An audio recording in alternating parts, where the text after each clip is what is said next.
Subscribe कीजिए हमारे channel को और बेल आइकन को प्रेस करके ऑल सेलेक्ट कर लें हमारे लेटेस्ट वीडियो हर रोज देखने के लिए। नमस्कार दोस्तों, ओम नमः शिवाय। स्वागत है आप सभी का हमारे YouTube चैनल में। तो दोस्तों, आने वाले अगले 3 दिनों में आपकी ज़िंदगी में होने वाला है बहुत बड़ा परिवर्तन। सालों बाद बन रहा है ऐसा महासंयोग, स्वर्ग का दरवाजा खुल चुका है, अर्थात कई बेहतरीन अवसर आपके ज़िंदगी में आने वाले हैं, जिनका फ़ायदा उठाकर आप 3 दुगनी रात चौगनी करने वाले हैं। व्यापार के लिए, नौकरी के लिए, स्वास्थ्य के लिए, परिवार के लिए, विद्यार्थियों के लिए व अन्य सभी क्षेत्रों में क्या असर ग्रह नक्षत्रों का पड़ेगा, ये जानना बहुत ज़रूरी है। क्या वह शुभ होगा या अशुभ, इनके बारे में भी जानकारी आज की इस वीडियो में हम प्रदान करेंगे। बस आप थोड़ा सा अपना कीमती समय निकालकर इस वीडियो को पूरा देख लीजिए। अंत में बहुत ज़रूरी उपाय भी हमने बताए हैं। सबसे पहले जो भी बजरंगबली के सच्चे भक्त हैं, वीडियो को लाइक कर दें और कमेंट बॉक्स में जय श्री राम, जय हनुमान अवश्य लिखे, आपके सारे बिगड़े काम बनेंगे। तो आइए बहुत ही सुंदर एक कहानी के साथ इस वीडियो की शुरुआत करते हैं। तो बड़े ही ध्यान से सुनिएगा। बहुत समय पहले की बात है, एक गांव में एक मूर्तिकार रहता था। उसे एक मूर्ति बनाने के लिए पत्थर की आवश्यकता थी। वह पत्थर खोजने के लिए जंगल में चला गया। वहां पर उसे एक अच्छा और सुंदर सा पत्थर मिल जाता है, जिसे मूर्ति का आकार देना बहुत ही आसान था। वह इस पत्थर को देखकर खुश हो जाता है और उस पत्थर को उठाकर अपने साथ अपने घर ले जाने लगता है। जब वह रास्ते में आ रहा होता है तो उसे एक पत्थर और मिल जाता है। मूर्तिकार उस पत्थर को भी अपने साथ ले जाता है। मूर्तिकार दोनों पत्थर को घर ले जाता है और अपने औजारों से पत्थर को मूर्ति का आकार देने लगता है। जैसे ही वह पत्थर पर चोट मारता है, पत्थर कहने लगता है कि मुझे छोड़ दो, इससे मुझे दर्द हो रहा है।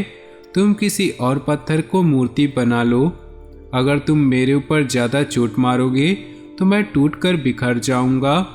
पत्थर की यह बात सुनकर मूर्तिकार को उस पर दया आ जाती है और वह उस पत्थर को छोड़ देता है और दूसरे पत्थर की मूर्ति बनाने लग जाता है। यह पत्थर कुछ नहीं बोला और कुछ ही समय में मूर्तिकार इस पत्थर को एक भगवान की मूर्ति में बदल देता है। भगवान की मूर्ति बनने के बाद गांव वाले उस मूर्ति को लेने के लिए आते हैं। जब गांव वाले उस मूर्ति को ले जाने लगते हैं तो सोचते हैं कि मूर्ति के पास नारियल तोड़ने के लिए एक पत्थर की आवश्यकता और पड़ेगी। इसके लिए वह दूसरे पत्थर को भी अपने साथ ले जाते हैं। गांव वालों की मूर्ति को मंदिर में रख दिया और उसी मूर्ति के नीचे दूसरे पत्थर को भी रख दिया। जब भी मंदिर में लोग पूजा करने के लिए आते हैं तो वह मूर्ति पर दूध चढ़ाते हैं और फूलों की माला डालते हैं और नीचे रखे पत्थर पर नारियल को फोड़ते हैं। इससे पत्थर बहुत परेशान होता था। जब भी लोग उस पर नारियल फोड़ते थे उसको दर्द होता था। इस पर वह पत्थर मूर्ति बने पत्थर से बोलता है कि तुम तो बहुत ही आराम में हो। लोग तुम्हें दूध स्नान कराते हैं और तुम्हें लड्डू का भोग लगाते हैं और मेरी किस्मत तो बहुत ही खराब है। इस बात पर मूर्ति वाले पत्थर ने जवाब दिया कि मूर्तिकार तो तुम्हें मूर्ति बनाना चाहता था, लेकिन तुमने दर्द की वजह से इनकार कर दिया। अगर तुम उस समय ऐसा नहीं करते तो शायद आज मैं तुम्हारी जगह पर होता और लोग मेरे ऊपर नारियल फोड़ रहे होते। लेकिन तुमने शुरुआत का दर्द सहन नहीं किया और तुमने आराम का रास्ता चुना। इसकी वजह से अब तुम्हें दर्द सहना पड़ रहा है। यह बात उस पत्थर को समझ आ गई और वह आगे से कभी कुछ नहीं बोला। इस कहानी से हमें सीख मिलती है कि हमें कभी भी किसी भी कठिन परिस्थिति से घबराना नहीं चाहिए, क्योंकि शुरुआत में हमारे जीवन में कठिनाइयाँ आती हैं, लेकिन बाद में सब कुछ ठीक हो जाता है। जो व्यक्ति शुरुआत की कठिनाइयों को सामना करके आगे बढ़ जाता है, उसका आने वाला पूरा जीवन सुखमय हो जाता है। तो दोस्तों, आप भी शुरुआत की कठिनाइयों से घबराए नहीं, डटकर उसका सामना करें। अगर ये कहानी आपको सही लगी हो और जीवन में उपयोगी लगी हो तो वीडियो को एक लाइक जरूर करें और नीचे दिए कमेंट बॉक्स में सच्चे श्रद्धा भाव से ओम नमः शिवाय जरूर लिखें। खुशी से भरे रहेंगे आपके आने वाले अगले 3 दिन। जहां निवेश करेंगे वहां से धन प्राप्त होगा, लेकिन धन वही लगाना है जिन योजनाओं के बारे में आपको बहुत अच्छी तरह से पता हो। आम परिस्थितियों में अक्सर आप दिल की सुनते हैं, लेकिन यहाँ पर सोच विचार पूरा पुख्ता होना चाहिए।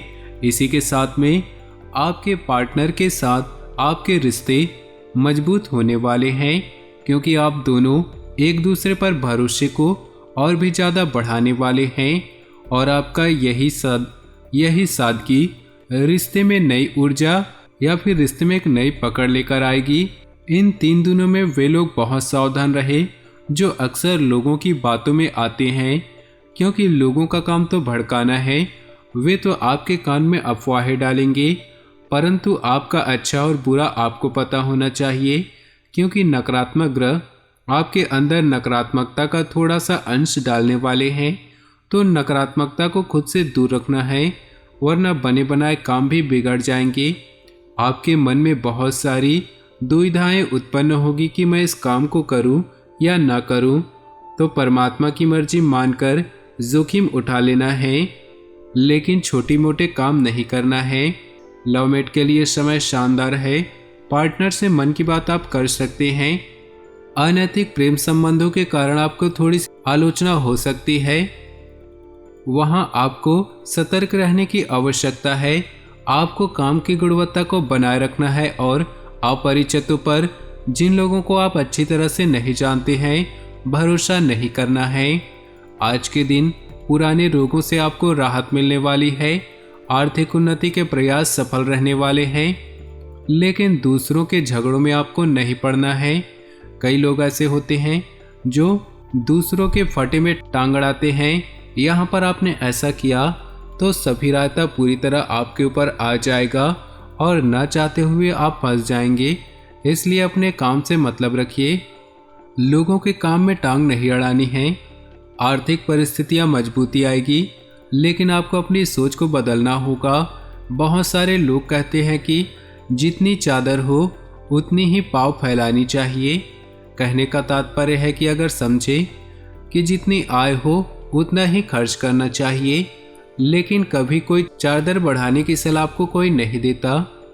अगर आप अपने आय के स्रोत बढ़ा लेंगे तो आप खर्चों को अपने हिसाब से कर सकते हैं। तो आपको जीवन में बड़ा सोचने की जरूरत है। पुराने विचार रखेंगे तो कभी आगे नहीं बढ़ पाएंगे।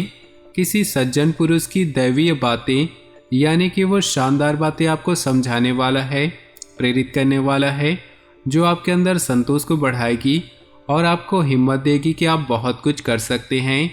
लेकिन कुछ लोग आपके घर पर उधार मांगने आ जाएंगे, आ सकते हैं। मंगलवार का दिन है, उधारी आपको बिल्कुल ही नहीं रखनी है। हाँ, किसी को अगर बहुत ज़रूरत है तो विचार आप कर सकते हैं। रिश्तेदारों के साथ आप अपने संबंधों को फिर से तरोताज़ा करने का बढ़िया दिन है, लेकिन आपको अगले 3 दिनों में झूठ बोलने से बचना होगा, नहीं तो दंड का शिकार आप हो सकते हैं। देखिए, स्वर्ग का दरवाज़ा खुल चुका है।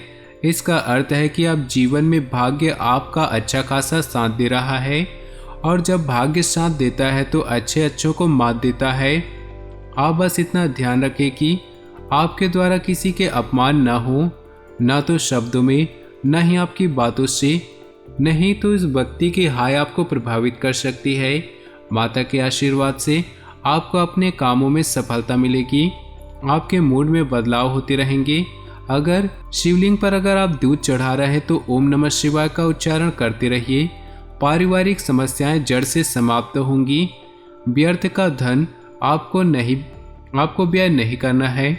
जी हाँ दोस्तों, बहुत सारे लोग ऐसे होते हैं जो फिजूल खर्ची बहुत करते हैं। बचत की भावना उनके अंदर नहीं होती, परंतु हम आपको अभी से बता रहे हैं, आने वाले समय में आपकी बचत आपके बहुत काम आने वाली है। तो अभी से थोड़ा थोड़ा सा बचत करने में लगा दीजिए। यदि कोई गुमराह कर रहा है तो उससे सावधान रहिए, उस पर नज़र रखिए, उसके बारे में पता करिए वो व्यक्ति आखिर चाहता क्या है। इसके पीछे उसका स्वार्थ क्या है। विद्यार्थियों को अपेक्षित परिणाम नहीं मिलेंगे।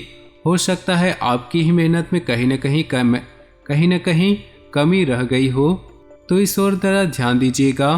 किसी निजी मामले में दूसरों की सलाह लेने में कोई बुराई नहीं है, परंतु वो व्यक्ति आपका शुभचिंतक होना चाहिए, आपका अपना होना चाहिए। आपको दिलासा भी हो देगा, आपको हिम्मत भी हो देगा, मुसीबत के समय डटकर सामने में खड़ा रहेगा। आपके मन में जल्दी पैसा कमाने की तीव्र इच्छा होगी। ऐसा लगता है कि आपके ऊपर जिम्मेदारियां बहुत आ चुकी है, जिनको निभाने के लिए आपको और सुदृढ़ बनाना होगा। बस यही चाहिए कि आप मेहनत बहुत करें, क्योंकि भाग्य आपका बहुत साथ दे रहा है। ऑफिस के किसी जरूरी काम में सीनियर आपकी काफ़ी मदद करेंगे, तो आपको पता चलेगा कि इस दुनिया में अगर लोगों के काम आए तभी लोग हमारे काम आते हैं। तो जैसा हम बोएंगे वैसा ही काटेंगे। अगर आज आप किसी की मदद करेंगे तो वक्त आने पर लोग आपकी मदद करेंगे। तो मन में घृणा भावना, नफरत की भावना नहीं रखना है। व्यवसाय के व्यक्ति को एक नया व्यापारिक भागीदारी और अविवाहितों को एक लंबे समय के बाद पुनः मौका मिल सकता है। आपको कानूनी मामलों में बचकर रहना है और अपने साथी के साथ बैठकर थोड़ा बहुत टाइम स्पेंड करना है। मंगलवार के उपाय हम आपको बता देते हैं। बहुत शानदार और सटीक उपाय है, जिसमें सबसे पहले नंबर का उपाय है, जरा गौर फरमाइएगा। अगर कोई रोग आपको लंबे समय से परेशान कर रहा है तो जल का एक पात्र हनुमान जी की प्रतिमा के सामने रख करके हनुमान बाहु का 21 दिनों तक पाठ करना है। प्रतिदिन पाठ के बाद उस जल को ग्रहण आप करते रहें और दूसरा जल भरकर रख दें। हनुमान जी की कृपा से आपको अपने शरीर की समस्त कष्टों से मुक्ति मिलेगी। मान लीजिए आपसे जलने वालों की संख्या में इजाफा हो गया है और आप अपने शत्रुओं का नाश करना चाहते हैं, तो सच्चे मन से मंगलवार के दिन बजरंग बाण का पाठ कीजिए, आपको अवश्य लाभ होगा। इसी के साथ नौकरी की समस्या चल रही है तो बजरंग बली के सामने मीठे पान का बीड़ा अर्पित कीजिए। नौकरी पाने के लिए बहुत अच्छा उपाय है। और प्रत्येक मंगलवार और शनिवार के दिन हनुमान जी के मंदिर जाइए, गुड़ चने का प्रसाद अर्पित कीजिए। 21 मंगलवार तक आप ऐसा कीजिए। बाद में अब हनुमान जी को चोला चढ़ा दीजिए। तो दोस्तों, आज की वीडियो आपको अच्छी लगी हो तो वीडियो को लाइक कर दे और नीचे दिए कमेंट बॉक्स में सच्चे श्रद्धा भाव से ओम नमः शिवाय जरूर लिखिए। और साथ ही वीडियो को अपने दोस्तों और परिवार के साथ व्हाट्सएप ग्रुप में शेयर करना बिल्कुल भी ना भूले। आपका दिन शुभ हो, मंगलमय हो।